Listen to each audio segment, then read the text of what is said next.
Hello students, हमने third unit का first chapter जो है उसकी प्रॉब्लम और उसके आर्टिकल सारे कर लिए हैं। अब सेकंड चैप्टर है हमारे पास force on a charge particle in uniform magnetic field, और इसका इफेक्ट जो है वो इलेक्ट्रिक फील्ड के साथ भी हमने ऐड करना है। देखना है कि यदि दोनों फोर्सेस प्रेजेंट हैं तो टोटल फोर्स जो है पार्टिकल कितना एक्सपीरियंस करेगा। तो इसके लिए सबसे पहले हम लेते हैं force on a moving charge particle in uniform magnetic field.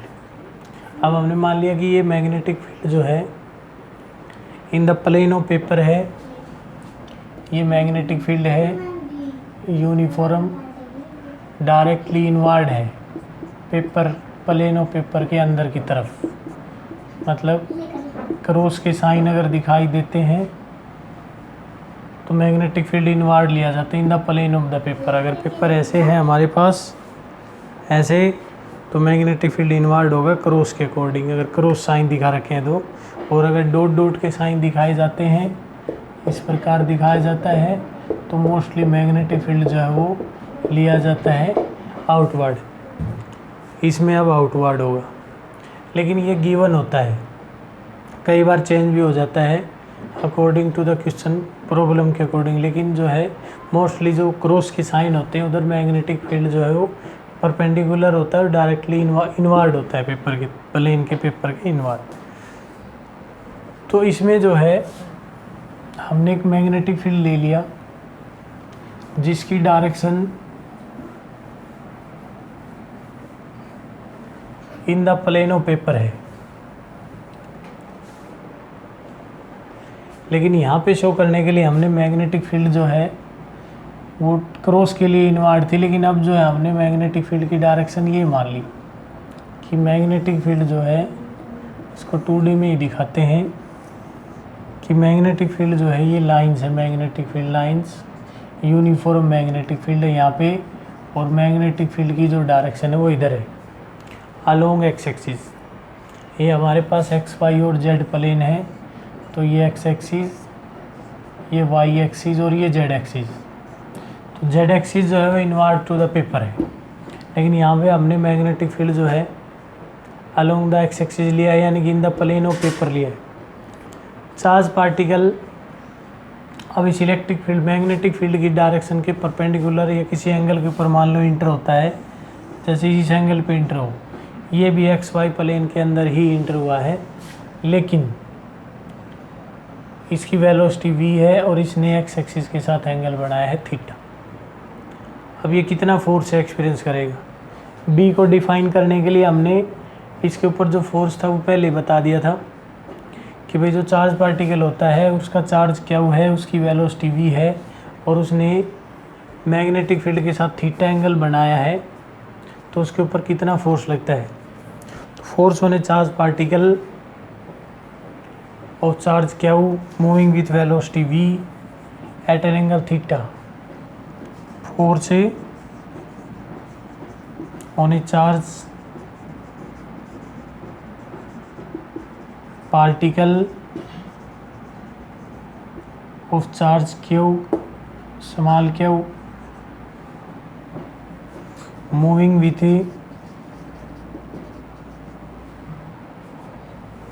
enters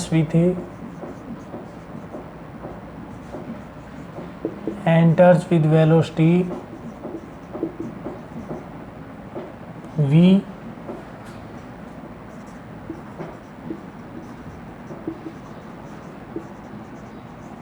making angle theta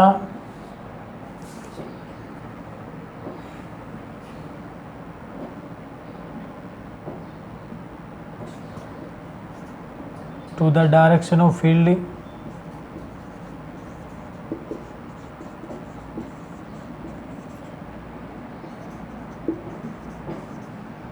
direction of a field of induction B, जिसका इंडक्शन कितना है भाई B है। हर एक पॉइंट पे मैग्नेटिक फील्ड इंडक्शन कितना होगा P होगा। तो ने बी के साथ इसने ये एंगल बनाया है थीटा, देन जो फोर्स होगा F वो डायरेक्टली प्रोपोर्शनल होगा charge of particle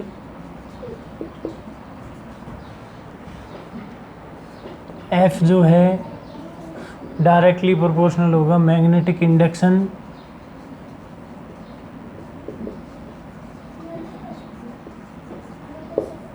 of field, ये फील्ड का मैग्नेटिक इंडक्शन होगा, फील्ड इंटेंसिटी भी बोल सकते हैं इसको।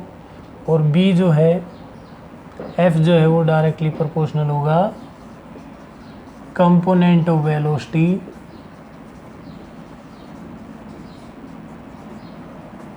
Perpendicular to field,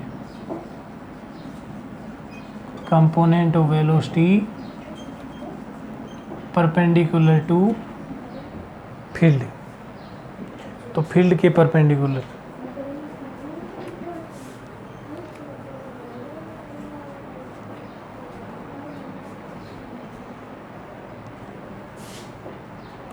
perpendicular to field. अब चार्ज पार्टिकल v वेलोसिटी से फील्ड के अंदर यहाँ से इंटर हुआ इधर से इस डायरेक्शन में, तो वेलोसिटी के दो कंपोनेंट होंगे, एक तो फील्ड के अलोंग होगा, इसको जब रेक्टेंगुलर कंपोनेंट्स में रिजोल्व करते हैं तो v का इधर कंपोनेंट होगा v cos थीटा, और सिमिलरली वेलोसिटी का एक कंपोनेंट परपेंडिकुलर टू फील्ड होगा, वो होगा v sin थीटा। तो इसके ऊपर जो फोर्स लगेगा वो v sin थीटा के डायरेक्टली प्रोपोर्शनल होगा, और क्यू के और वेलोसिटी के, तो इसलिए जो फोर्स है F directly proportional to q comma F directly proportional to v comma F directly proportional to v sin theta. यहाँ पे b करेंगे और यहाँ पे करेंगे v sin theta. Therefore F is equal F directly proportional to q b v sin theta, q b v sin theta. और इसका जो है हम प्रोपोर्शनलिटी कांस्टेंट के लेते हैं तो इसको क्या वी बी साइन थीटा भी लिख सकते हैं। के की वैल्यू 1 होती है, प्रोपोर्शनलिटी कांस्टेंट है, ये है proportionality constant.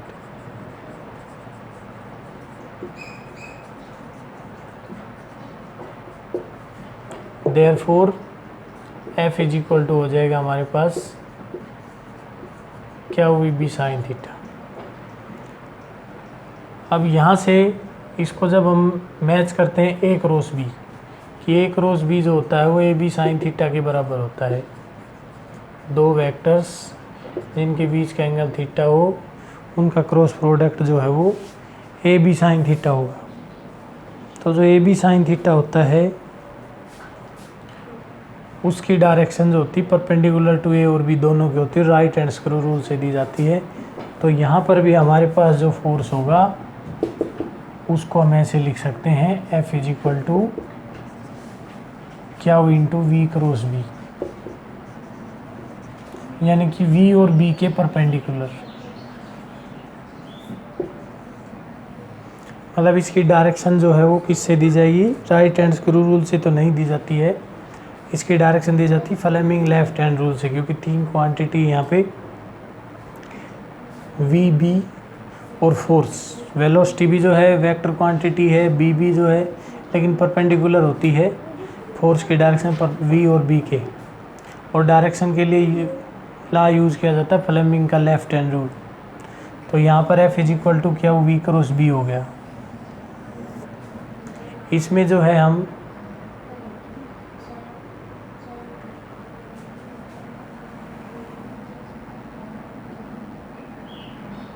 If theta is equal to 0 degree, यानी कि चार्ज पार्टिकल इस मैग्नेटिक फील्ड के पैरेलल आए, ऐसे आए, इस डायरेक्शन में आए,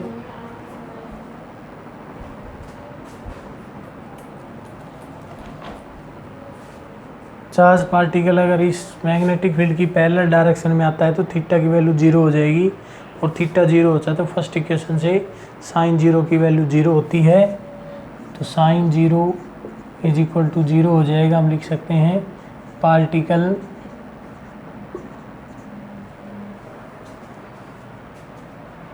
moves parallel to field, moves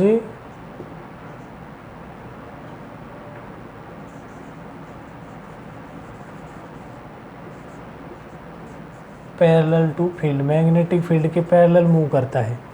तो उस केस में थीटा की वैल्यू 0, साइन 0 0, तो यहाँ पर साइन 0 0 है तो सारा पार्ट 0 हो जाएगा, तो एफ की वैल्यू हो जाएगी 0।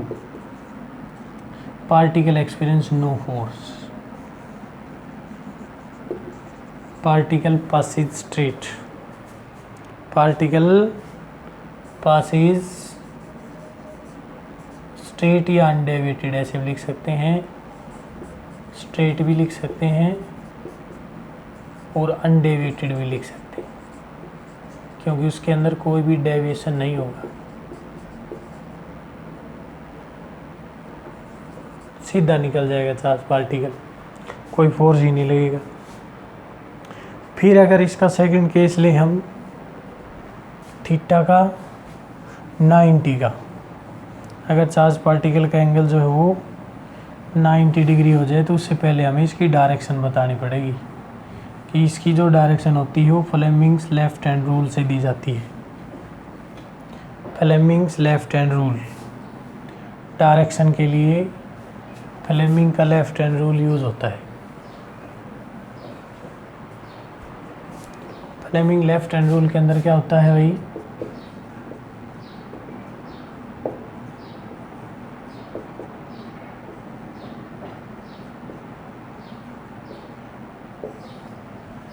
फ्लेमिंग लेफ्ट हैंड रूल के अंदर हम जो हमारा लेफ्ट हैंड होता है उसकी 3 उंगलियां जो होती हैं, यानी कि सेंट्रल फिंगर, फोर्थ फिंगर, ये लेफ्ट हैंड रूल है। इसका अंगूठा लेना है, फोर्थ फिंगर लेनी है और सेंट्रल फिंगर लेनी है, यानी कि 1 2 ये 3 बीच में आ गई, तो ये सेंट्रल फिंगर है, चौथे नंबर पे फोर्थ फिंगर और ये थंब, ठीक है। मध्यमा, तर्जनी और थंब इसको लिया जाता है। तो इसके अंदर क्या होता है कि जो हमारा फोर्थ फिंगर होती है, सेंट्रल फिंगर होती है, वो चार्ज पार्टिकल की वेलोसिटी को डिफाइन करेगी। ये मतलब ये उसकी डायरेक्शन के अलोंग होती है और इसकी तरफ होती है, वेलोसिटी की तरफ होती है। जो फोर्थ फिंगर होती है वो होती है along the magnetic field induction, यानी कि मैग्नेटिक फील्ड की डायरेक्शन की तरफ। और जो थंब होता है, थंब फॉर थ्रस्ट, ये देगा फिर हमें फोर्स की डायरेक्शन। तो फ्लेमिंग लेफ्ट हैंड रूल के अंदर क्या होता है,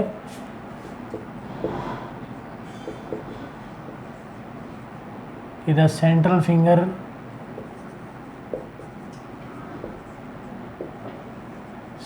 फिंगर जो होती है वो किधर होती है, directed along velocity of particle, velocity of charge particle या चार्ज। आगे जाके करंट की डायरेक्शन भी होगी, क्योंकि चार्ज पार्टिकल के ये जो फोर्स की डायरेक्शन है ये पॉजिटिव चार्ज पार्टिकल के लिए दी जाती है। अगर नेगेटिव है तो फिर हम फोर्स की डायरेक्शन को निकालेंगे पॉजिटिव के अकॉर्डिंग, लेकिन कर देंगे रिवर्स, या फिर चार्ज की वेलोसिटी जिधर है उसका रिवर्स करके निकालेंगे। तो द सेंट्रल फिंगर जो है directed along the velocity of the charge, the fourth finger और किसका, ऑफ लेफ्ट हैंड है। ये सारे लेफ्ट हैंड के हैं, फ्लेमिंग लेफ्ट हैंड रूल है, तो लेफ्ट हैंड की फोर्थ और सेंट्रल है। द फोर्थ फिंगर ये किधर होगी, fourth finger directed along the magnetic induction या मैग्नेटिक फील्ड, ये मैग्नेटिक फील्ड की तरफ होगी। And the thumb, so thumb जो है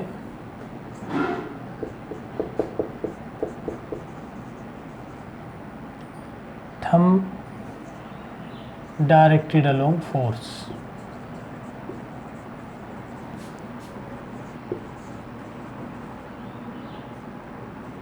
force on particle, charge particle के ऊपर जो फोर्स होगा उसकी तरफ होगा। अब यहाँ पर जो है इस रूल को हम इंसर्ट करेंगे theta is equal to 90 degree के लिए, मिनिमम मैक्सिमम बताने के लिए, फिर जनरल थीटा के लिए। तो theta is equal to 90 degree, sine 90 की वैल्यू होती है 1, देयरफॉर फोर्स होगा maximum q v b sine 90 यानी कि क्यू वी बी। तो फोर्स की जो वैल्यू होगी वो हो जाएगी क्यू वी बी, और ये जो फोर्स है ये इस रूल से दिया जाएगा, लेफ्ट हैंड रूल से, और ये फोर्स मैक्सिमम होगा, मैक्सिमम फोर्स हो गया क्यू वी बी। इसके अकॉर्डिंग अगर थीटा 90 है तो डायरेक्शन कैसी होगी, थीटा जनरल कोई भी एंगल थीटा है, यानी कि इफ थीटा जो है कंडीशन बताते हैं हमने लेफ्ट हैंड रूल यहाँ पे डिफाइन कर दिया। अब इसकी कंडीशन जो है पाथ के ऊपर डिस्कस करते हैं।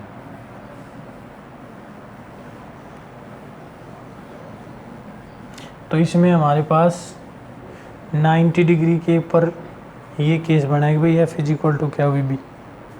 तो जब ये थीटा 90 डिग्री है उस केस में फोर्स जो है इससे बिल्कुल क्लियर हो जाता है कि भाई फोर्स जो है मैग्नेटिक फील्ड इधर था हमारा, चार्ज पार्टिकल बिल्कुल परपेंडिकुलर ही इंटर होता है ऐसे, ये मैग्नेटिक फील्ड की डायरेक्शन है, चार्ज पार्टिकल परपेंडिकुलर इंटर होगा। तो जैसे ही ये चार्ज पार्टिकल फील्ड के अंदर इंटर होता है यहाँ पर ये हो जाएगी डायरेक्शन चार्ज पार्टिकल की, मैग्नेटिक फील्ड इधर हो गया, इस डायरेक्शन में चार्ज पार्टिकल इधर हो गया। तो इसका मतलब ये अंगूठा जो है ना डायरेक्ट दिखा रहा है कि ये अंदर की तरफ इनवर्ड मूव करेगा, और जैसे ही चार्ज पार्टिकल अंदर की तरफ मुड़ जाएगा, ऐसे सीधा जाते जाते जब ऐसे मुड़ जाएगा तो अब उसकी वेलोसिटी की डायरेक्शन को हम अंदर की तरफ कर देंगे। मैग्नेटिक फील्ड उधर ही रहना है, चौथी उंगली उधर रहेगी। अब मैं ये चार्ज पार्टिकल अंदर की तरफ मुड़ गया तो फिर जो है ये थंब कहता है कि नीचे की तरफ मुड़ेगा, और जब चार्ज पार्टिकल ये सेंट्रल फिंगर अब नीचे आ गई है, ये नीचे की तरफ मुड़ेगा तो थंब कहता है कि ये आउटवर्ड होगा। इसका मतलब ऐसे कहने का मतलब ये है कि चार्ज पार्टिकल जो है वो किस में मूव करेगा, सर्कुलर पाथ में। अगर इसको हम इनवर्ड मैग्नेटिक फील्ड यानी कि क्रॉस मार्क वाले मैग्नेटिक फील्ड से शो करते हैं तो कैसे मूव करता है, इसका पाथ कैसा होगा। मान लिया कि मैग्नेटिक फील्ड इनवर्ड है, चार्ज पार्टिकल ऐसे इंटर हो रहा है एक्स एक्सिस की तरफ। अब मैग्नेटिक फील्ड इनवर्ड है तो फिंगर को हम अलोंग द फील्ड करते हैं अंदर की तरफ, चार्ज पार्टिकल ऐसे इंटर हुआ है तो यहाँ से हमें साफ दिखाई दे रहा है कि इसकी वेलोसिटी जो थंब है कि डायरेक्शन ऊपर की तरफ है। चार्ज पार्टिकल इसमें इंटर होते ही ऊपर की तरफ जाएगा, जैसे ही चार्ज पार्टिकल ऊपर की तरफ जाता है इसकी वेलोसिटी ऊपर की तरफ कर देते हैं तो चार्ज पार्टिकल की डायरेक्शन जो है वो इधर हो जाएगी, यानी कि इधर मुड़ेगा।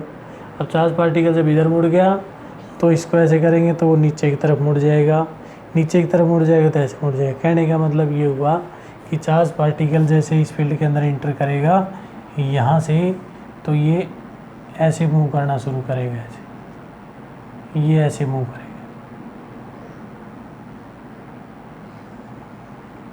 ऐसे सर्कुलर पाथ बनाएगा। सिमिलरली यहाँ पर है चार्ज पार्टिकल जब इससे इंटर हुआ था तो ये चार्ज पार्टिकल की डायरेक्शन ऊपर की तरफ है तो थंब अंदर की तरफ है, मतलब कहने का ये है कि इसमें भी हमें सर्कुलर पाथ ही दिखाई देगा। चार्ज पार्टिकल जब perpendicular to magnetic field enter करता है तो ओनली एंड ओनली जो है उसका सिर्फ हॉरिजॉन्टल कंपोनेंट होता नहीं है, वर्टिकल होता है। तो वर्टिकल कंपोनेंट के कारण ये किस में मूव करता है, सर्कुलर पाथ में। तो ये चार्ज पार्टिकल की मोशन हो जाएगी in the magnetic field perpendicular direction में जब इंटर करता है। और अगर किसी जर्नल एंगल थीटा के ऊपर इंटर करता है तो उस केस में हम वी कोस थीटा को जो है ना वो वी कोस थीटा के ऊपर तो कोई फोर्स ही नहीं लेना, तो ये तो डिस्टर्ब नहीं होगा ना, ये वेलोसिटी जीरो है तो इसका मतलब ये कंपोनेंट जीरो नहीं है। अगर थीटा पे इंटर हुआ है तो ये कंपोनेंट जीरो नहीं है तो फोर्स एक्सपीरियंस करेगा परपेंडिकुलर कंपोनेंट। परपेंडिकुलर कंपोनेंट जो है वो उसकी वजह से सर्कुलर पाथ है, लेकिन ये कंपोनेंट उसको आगे भी लेके जा रहा है तो इसलिए चार्ज पार्टिकल जो है वो इस टाइप में मूव करने लग जाएगा ऐसे। आगे भी बढ़ता रहेगा और ये सर्कुलर पाथ भी ट्रेवल करेगा। कहने का मतलब है चार्ज पार्टिकल का जो पाथ है वो हेलिकल होगा अगर थीटा 90 डिग्री नहीं है तो। इफ थीटा जो है वो 0 से बड़ा है, ग्रेटर देन 0 डिग्री और लेस देन 90 डिग्री, उस केस में जो है चार्ज पार्टिकल का जो पाथ है वो किस टाइप का होगा भाई, हेलिकल। चार्ज पार्टिकल इस प्रकार मूव करेगा उस पाथ के अंदर, उसका जो v cos थीटा कंपोनेंट है वो उसको आगे बढ़ाएगा और v sin थीटा वाला कंपोनेंट उसको सर्कुलर पाथ में मूव करवाएगा। तो सर्कुलर पाथ के अंदर मूव कर रहा है तो उसके ऊपर सेंट्रीपिटल फोर्स लगता है। सेंट्रीपिटल फोर्स जो है उसका फार्मूला होता है mv²/r। लेकिन ये एग्जैक्ट जो है सर्कुलर पाथ में कब मूव करता है, जब थीटा की वैल्यू कितनी हो 90 डिग्री। मतलब पार्टिकल अगर magnetic field y x axis की तरफ है तो पार्टिकल इंटर करे या तो जेड से या वाई डायरेक्शन से। अगर जेड डायरेक्शन से इंटर करेगा तो भी परपेंडिकुलर हो गया एक्स एक्सिस की, और वाई से करेगा तो भी परपेंडिकुलर हो गया। थीटा की वैल्यू जब 90 डिग्री होती है उस कंडीशन में फोर्स की वैल्यू क्या होगी, बी मैक्सिमम हो जाती है एंड सर्कुलर पाथ में मूव करता है। तो अगर चार्ज पार्टिकल का मास m हो और उस पाथ का रेडियस r हो तो उसके ऊपर सेंट्रीपिटल फोर्स लगेगा mv²/r। ये सेंट्रीपिटल फोर्स है, ये मैग्नेटिक फोर्स है।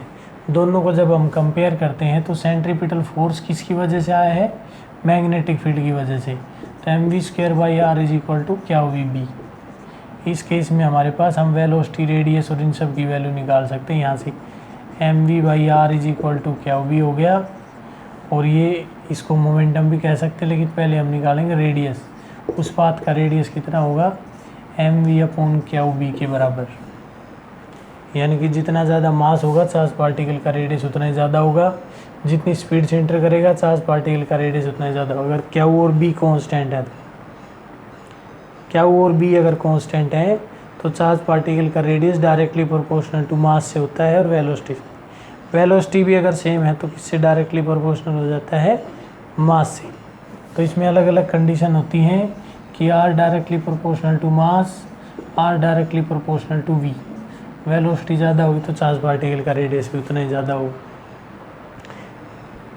लेकिन यहाँ से जो चार्ज पार्टिकल है जब इंटर होता है मैग्नेटिक फील्ड में, अभी हम इनवर्ड का ही ले लेते हैं, और चार्ज पार्टिकल जहाँ भी इस फील्ड के अंदर इंटर होगा वहाँ से वो सर्कुलर मूव करना शुरू करेगा ऐसे, और ये सर्कुलर मूव करना पड़ेगा। तो इसका रेडियस की जो एक्सप्रेशन आई है हमारे पास वो आई है r/mv/r = mv/qv। तो उसके अकॉर्डिंग, और चार्ज पार्टिकल जैसे मूव करना शुरू करता है सर्कुलर पाथ में तो ये ऐसे मूव करता है, ये बनाएगा एक आर्क,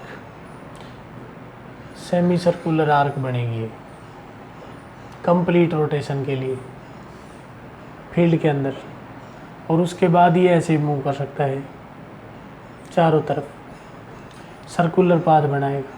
अगर ये पाथ को कंप्लीट करता है तो मैग्नेटिक फील्ड की जो चौड़ाई है वो कम से कम कितनी होनी चाहिए, वो इसके रेडियस से ज़्यादा होनी चाहिए। मतलब जितने रीजन में हमने मैग्नेटिक फील्ड लिया है, मान लिया कि मैग्नेटिक फील्ड यहाँ से शुरू हुआ है और यहाँ तक है, तो ये जो इसका जो सेपरेशन है d, जो मैग्नेटिक फील्ड की जो स्ट्रेंथ है, विड्थ है, वो इसके रेडियस से तो ज़्यादा होनी चाहिए, तभी जो है ना ये सर्कुलर पाथ के अंदर मूव करेगा।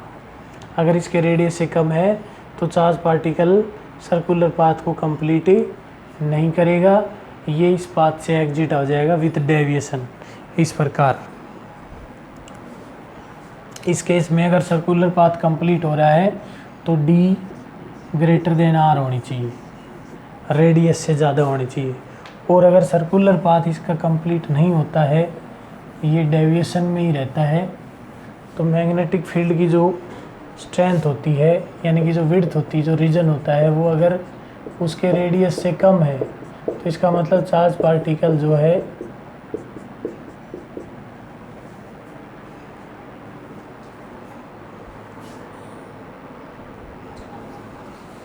जब मैग्नेटिक फील्ड की रीजन की जो है वो जो थिकनेस होती है वो उसके रेडियस से कम हो जाए, यानी कि R is equal to m v upon क्या भी होता है। और अगर ये जो थिकनेस है, ये जो रीजन है, इसकी जो विड्थ है अगर इससे छोटी हो जाती है, D लेस देन R हो जाता है, तो उस केस में चार्ज पार्टिकल जो है ये आउटवर्ड मैग्नेटिक फील्ड, अब तो मैग्नेटिक फील्ड आउटवर्ड है, चार्ज पार्टिकल जो है वो इधर इंटर हुआ है तो ये ऐसे मुड़ेगा नीचे की तरफ, तो इसका मतलब ये डेविएट होगा। और यहाँ से ये एग्जिट होते समय सर्कुलर पाथ मूव करने की बजाय ये जो है इस पॉइंट से एग्जिट हो जाएगा यहाँ से बाहर की तरफ, क्योंकि आगे मैग्नेटिक फील्ड ख़त्म हो गया, यहाँ तक उसने डेविएट किया।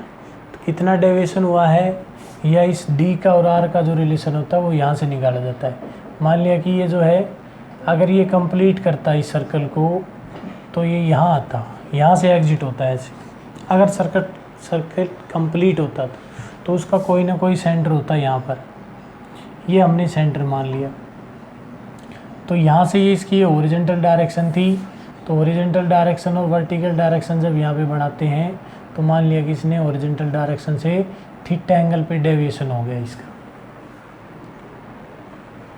तो अब इसकी वेलोसिटी का हॉरिजॉन्टल कंपोनेंट इस यहाँ पे इसकी वेलोसिटी u थी, तो यहाँ पे अगर चेंज भी हो जाती है, वैसे तो मैग्नीट्यूड चेंज होगा लेकिन अगर हो जाती है तो इस यहाँ पे हो जाएगा v cos थीटा। बल्कि वेलोसिटी में चेंज नहीं होता है, यहाँ पे एक्सेलरेशन नहीं होता है, तो जो वेलोसिटी यही है भाई सिर्फ डायरेक्शन चेंज होती है, तो यहाँ पे इसका कंपोनेंट v cos थीटा होगा जो v के ही बराबर हो।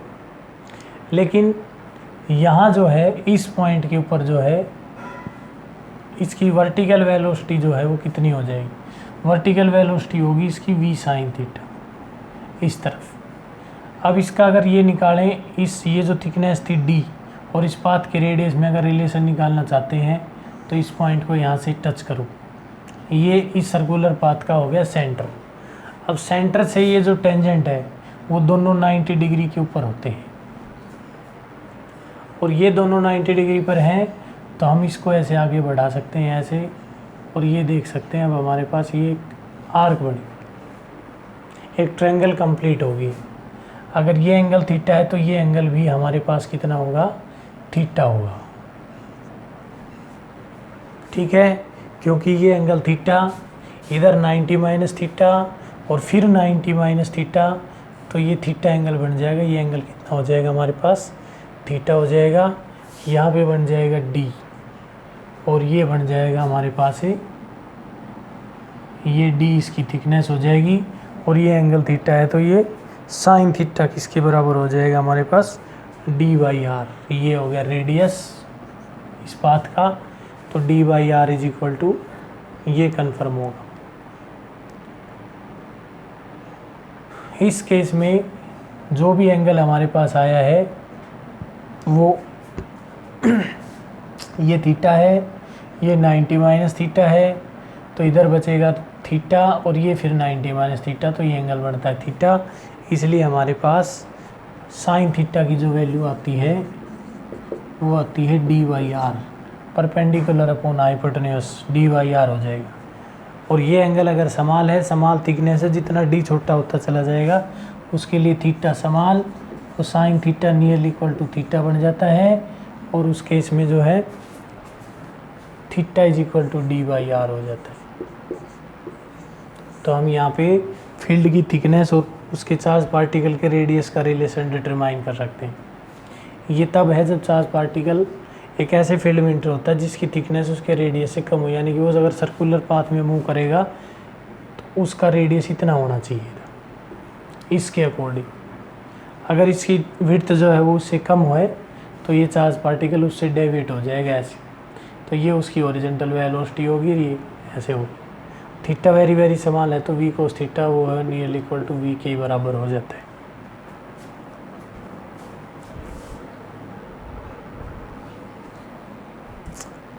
थीटा 90 डिग्री के ऊपर चार्ज पार्टिकल सर्कुलर पाथ में मूव करता है, तो यहाँ से हम उसका रेडियस जो है एम वी अपॉन क्या हुई, क्योंकि m v square by r is equal to क्या हुई बी, तो यहाँ से ये कैंसिल हो जाएगा, तो m v by r is equal to क्या हुई, और आर इज इक्वल टू हो जाएगा एम वी अपॉन क्या हुई। ये रेडियस हो गया कितनी लेंथ होगी, कितने टाइम में चक्कर पूरा करता है अपना, एक सर्कल एक रोटेशन पूरा करता है, तो वो भी हम डिटरमाइन कर सकते हैं। एक रोटेशन की पूरी लेंथ हो जाती है 2πr, और उसको वेलोसिटी से डिटरमाइन करते हैं, उसका टाइम पीरियड भी डिटरमाइन किया जा सकता है। यानी कि अब उसका जो टाइम पीरियड होगा इसके अकॉर्डिंग t की वैल्यू जो है कितनी हो जाएगी हमारे पास 2πr/v, और r की वैल्यू जो थी वो थी हमारे पास mv/qv, तो यहाँ हो जाएगा mv/qv, तो v से कैंसिल, तो यहाँ से टाइम पीरियड की वैल्यू हो जाती है 2πm/qv। मतलब सेम मैग्नेटिक फील्ड और सेम चार्ज की बात करें तो टाइम पीरियड उसका होगा जो हैवी पार्टिकल होगा ना, डायरेक्टली प्रोपोर्शनल टू मास है, इनवर्सली प्रोपोर्शनल टू चार्ज है। तो मास सेम है तो कम चार्ज का पार्टिकल का टाइम ज़्यादा लेगा उसमें घूमने में, और अगर चार्ज बराबर है तो हैवी जो मास होगा, हैवी चार्ज पार्टिकल होगा, वो जो है इसमें से ज़्यादा टाइम लेगा। इसका रेसिप्रोकल उसकी फ्रीक्वेंसी होती है, यानी कि न्यू जो होता है वो टाइम पीरियड का उल्टा होता है। तो यहाँ पे हम उसका टाइम पीरियड निकाल सकते हैं qv/2πm। इस कंसेप्ट को यूज़ किया जाता है साइक्लोट्रॉन में, जो आगे करवाया जाएगा।